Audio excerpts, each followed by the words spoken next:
नमस्कार प्यारे साथियों, सभी को नमस्कार।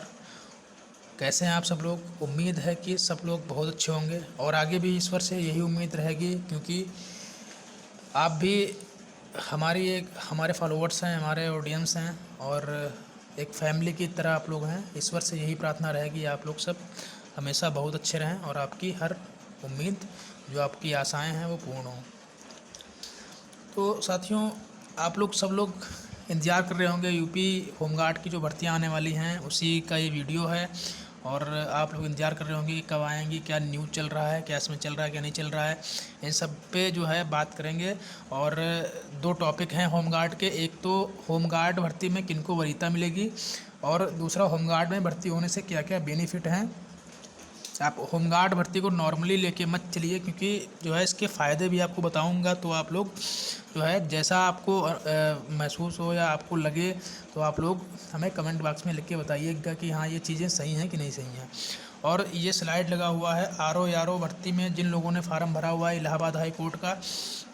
साथियों, ये 12 टॉपिक इंग्लिश के हैं, इनको पढ़िएगा। ये मैंने इसलिए लगा दिया है क्योंकि हिंदी तो सभी लोग पढ़ते हैं, जीएस सभी पढ़ते हैं, मैथ सभी पढ़ते हैं, रीजनिंग सभी पढ़ते हैं, लेकिन जो एग्ज़ाम होते हैं हमारे जिसमें इंग्लिश बहुत कम आती है। आज कुछ एग्ज़ाम ऐसे हैं जिनमें इंग्लिश आती ही नहीं है, और कुछ एग्ज़ाम ऐसे होते हैं जिनमें इंग्लिश आती है। तो जिनमें इंग्लिश नहीं आती है, हम लोग जो हिंदी मीडियम वाले होते हैं वो प्रेफर यही करते हैं कि जिसमें इंग्लिश ना आए उसको ही हम लोग भरें। तो इंग्लिश वाले ये 12 टॉपिक हैं, इनको आप लोग कंप्लीट कर लीजिए। और बाकी इससे 40 से 50 क्वेश्चन आरओ में आएंगे, इसीलिए मैंने इसको स्टार्टिंग में थोड़ा बता दिया है, इसका स्लाइड लगा दिया है। अब हम बात करते हैं अपने टॉपिक के ऊपर कि हमारा टॉपिक आज का क्या है। होमगार्ड में भर्ती होने से क्या क्या फ़ायदा है, हम पहले बात इस पर करेंगे, ठीक है। तो चलिए चलते हैं, अपने वीडियो को स्टार्ट करते हैं। जो हमारा मेन मकसद है आपको बताना। तो साथियों, वीडियो को आगे बढ़ाने से पहले आप लोगों से एक निवेदन है कि अगर आप हमारे चैनल पे पहली बार विज़िट कर रहे हैं तो इसको सब्सक्राइब करिए और लाइक करिए। अगर वीडियो अच्छी लगे तो लाइक करिए, अगर ना अच्छी लगे तो आप डिसलाइक भी कर सकते हैं, कोई इशू नहीं है। और लोगों तक शेयर करिए ताकि उनको भी इस चीज़ का फ़ायदा मिल सके, जानकारी मिल सके, ठीक है। तो वीडियो को स्टार्ट करते हैं। सब्सक्राइब करने से आपका कोई हानि नहीं होगा, ना कोई चार्ज, ना कुछ नहीं होगा, केवल आपको फ़ायदा ही होगा, आपको जानकारी टाइम टू टाइम मिलती रहेगी, ठीक है। साथियों, स्टार्ट करते हैं अपनी वीडियो को। मेन चीज़ पहला तो हमारा ये सिस्टम है जिस पे हम बात करने वाले हैं कि वरीयता जो है आपको किन किन लोगों को वरीयता मिलेगी, ठीक है। तो इस पे बात करने से पहले हम थोड़ा बात कर लें कि होमगार्ड में जो लोग भर्ती होते हैं उनके फ़ायदा क्या होते हैं। तो पहला सबसे बड़ा लाभ ये है, पहला लाभ सबसे बड़ा है ये, ठीक है। और ये लाभ नहीं है, ये महालाभ है, इसको आप महालाभ कह सकते हो, लाभ का भी बाप है ये, ठीक है। तो ये क्या सिस्टम है इसमें, जैसे आपने होमगार्ड में जो है जॉब किया, ठीक है। आपको जॉब करते करते 2 साल हो गए। मेन चीज़ ये होता था कि पहले होमगार्ड में कोई भर्ती होना नहीं चाहता था, ठीक है, क्योंकि होमगार्ड बहुत निचले स्तर की, यूँ मान लो कि एक जो है ये होमगार्ड कांस्टेबल से भी नीचे वाली पोस्ट होती है। तो इसमें कोई भर्ती होना नहीं चाहता था। लेकिन जो लोग बेरोज़गार थे, क्योंकि उस समय जो है 200-250 रुपये इनको दैनिक भत्ता मिल रहा था, जिस दिन ये जाते थे उस दिन इनको पैसा मिलता था, जिस दिन छुट्टी मारते थे उस दिन ये जो है इनको पैसा नहीं मिलता था। आज भी वही रूल है कि आप जिस दिन जाओगे उस दिन ही आपको पैसा मिलेगा, क्योंकि ये भर्ती अस्थायी होती हैं, स्थायी रूप से इनका कोई सिस्टम नहीं होता है। तो आज भी वही, अब भी ये भर्तियां होंगी, तो हो सकता है जब नोटिफिकेशन आए गवर्नमेंटेड वेबसाइट पे, तो हो सकता है कुछ रूल चेंज होके आएँ, लेकिन आज भी वही सिस्टम है कि आप अगर दैनिक भत्ता आपको मिलेगा, जिस दिन आप जाओगे उस दिन आपको सैलरी मिलेगी। पहले जो है 300 कुछ रुपये था, इस समय बढ़ के वो 500 रुपये हो गया है। पहले 375 रुपये या 325 रुपये कुछ ऐसे ही था, अब जो है 175 रुपये बढ़ के 500 रुपये कर दिया गया है दैनिक भत्ता। फ़िलहाल ठीक ठाक है, अच्छी खासी जो है आपका दैनिक भत्ता है। उसके बाद से बात करेंगे इसमें वरीयता का। पहले नंबर में आप तो जॉब कर रहे हैं, आप अपनी आजीविका को चला ही रहे हो, आपको पैसा तो मिल ही रहा है, 500 रुपये महीना आपका घर चल रहा है, ठीक है। उसके बाद से जब आप इसमें 2 साल आपको जॉब करते करते हो जाते हैं, ठीक है, आपने 2 साल जॉब किया, ठीक है। आने वाली भर्ती आई यूपी पुलिस में कांस्टेबल की, ठीक है। उसमें क्या होता है, जिन कैंडिडेट के पास जो होमगार्ड में 2 साल सेवा दे चुके होते हैं उनको बहुत ज़्यादा छूट मिलती है। पहली छूट तो ये मिलती है कि उनको एज में छूट मिलती है, ठीक है। जैसे कि जनरल की जो है जितनी एज होती है, जैसे कि 23 साल जनरल कांस्टेबल में मांगते हैं। उसके बाद में जो है उसके बाद में जो ओबीसी होते हैं उनको 3 साल, एससी को 5 साल ऐसे छूट मिलती है। इस तरीके से, ठीक है। जैसे 23 साल हो गया, लगभग ऐसे ही है कुछ, ठीक है, जनरल का। और मैं बता रहा हूँ, एक कांस्टेबल की जो भर्ती होती है, मैं उसकी जनरल बात कर रहा हूँ, ठीक है, यानी कि सबके लिए। उसमें जो है क्या होता है कि जनरल की जो एज होती है वो होती है 23 साल के आसपास, ऐसे कुछ है। और उसके बाद में जो ओबीसी की होती है उनको 3 साल छूट मिलती है एज में। तो ओबीसी को छूट मिल जाती है 3 साल की, तो उनको लगभग 26 साल तक भर्ती देखने का मौका मिल जाता है। वहीं ओबीसी और एससी की बात कर लें तो इनको ओबीसी को तो बता ही चुका हूँ 3 साल मिलती है, तो इनको 26 साल का मौका मिल जाता है। वहीं ओबीसी को जो है 5 साल की छूट प्रदान होती है, तो इनको 28 साल तक भर्ती देखने का मौका मिल जाता है, ठीक है। वहीं एसटी का भी यही रूल है कि उनको भी 5 साल छूट मिलती है, तो उनको भी ऐसे ही मौका मिल जाता है। अब क्या होता है, होमगार्ड में जो कैंडिडेट, ठीक है, भर्ती होते हैं उनको होमगार्ड में जो लोग 2 साल सेवा दे चुके होते हैं उनके लिए छूट मिलती है। अगर वो बंदा जनरल का है, ठीक है, जनरल का है, होमगार्ड में सेवा दे चुका है, तब भी उसको छूट मिलती है एज में, ठीक है। और मान लो अगर 3 साल ही होमगार्ड में अगर बाय द वे छूट मिल गई, क्योंकि पहले रूल कुछ और थे, अब रूल कुछ और हैं। अब नोटिफिकेशन आएगा तो अब उसमें मेंशन होगा कि अब कितनी छूट है। हम एक एवरेज एज मान रहे हैं, जैसे मान लो 3 साल अगर आपको छूट मिल गई या 5 साल मिल गई, तो यहाँ पे जनरल का बंदा भी 28 साल तक नौकरी देख सकता है। हम ये आंकड़ा केवल अनुमानित बता रहे हैं क्योंकि अभी नोटिफिकेशन आना बाकी है, ठीक है। तो उस पर सब लिखा होगा क्योंकि प्रक्रिया बिल्कुल नई आएगी होमगार्ड भर्ती होने की, ठीक है। वहीं पर एक ओबीसी का जो बंदा था,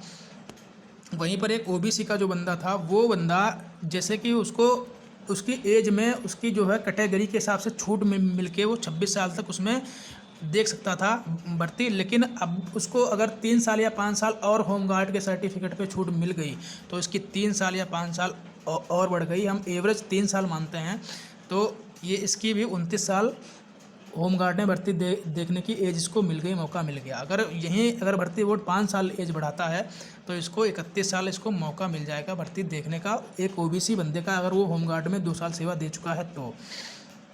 वहीं बात कर लें अगर एससी का बंदा है तो उसको अगर 28 साल तक अगर वो भर्ती देख रहा होता है, तो अगर इसको 5 साल का मौका और मिल जाएगा तो इसकी उम्र हो जाएगी 28/5 जो है 33 साल तक ये भर्ती देख सकता है। सबसे बड़ा इसमें एज का छूट मिलता है, ठीक है। फिर वो चाहे आपको 3 साल मिल जाए, इस जो भर्ती आने वाली हैं इसकी प्रक्रिया चाहे 3 साल की हो चाहे 5 साल की हो, लेकिन आपको एज में छूट मिलती है। होमगार्ड में अगर आप सेवा दे रहे हैं तो आपको यूपी पुलिस कांस्टेबल में 3 साल की छूट प्रदान की जाती है, ठीक है। उसके बाद में एक तो आपका एज का फ़ायदा हो गया, दूसरा आपका फ़ायदा ये हो गया कि आपको नंबरों में छूट मिलती है। मैं जो है बता रहा हूँ आपको कट ऑफ कितनी आती है होमगार्डों की, ठीक है। यूपी पुलिस में आपने फार्म भरा, आपको एज में छूट मिली, फिर आपकी कट ऑफ आई। आप मान लो जनरल की कट ऑफ आई, ओबीसी की कट ऑफ आई, एससी की आई कट ऑफ, एसटी की आई कट ऑफ, इनकी सबकी तो इनके हिसाब से ही आएगी, जनरल, ओबीसी, एससी, एसटी की।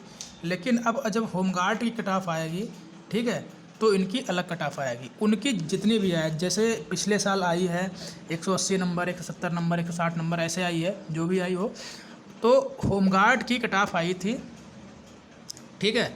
होमगार्ड की कट ऑफ आई थी 60 क्वेश्चन, यानी कि 60 क्वेश्चन का मतलब ये होता है एक नंबर जो है उनका उसमें एक नंबर होता है, एक क्वेश्चन होता है 2 नंबर का, ठीक है।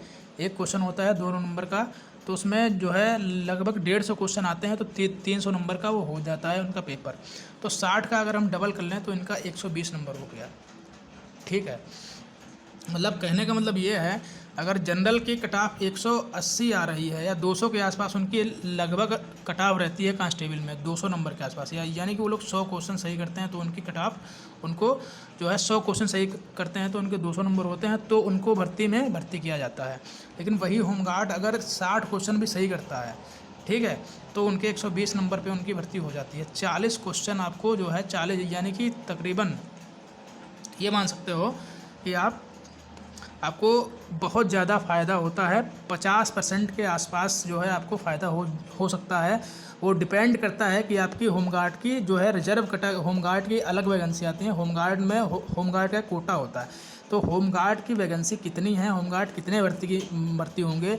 जैसे जेल वार्डर में खाली जो है घुड़सवार में वैकेंसी थी होमगार्ड की, शायद घुड़सवार में थी होमगार्ड की, जो अभी जेल वार्डर की जो वैकेंसी आई थी उसमें 3 पोस्टें थी, एक फायरमैन की थी, एक घुड़सवार की थी और एक थी आपकी जेल वार्डर की।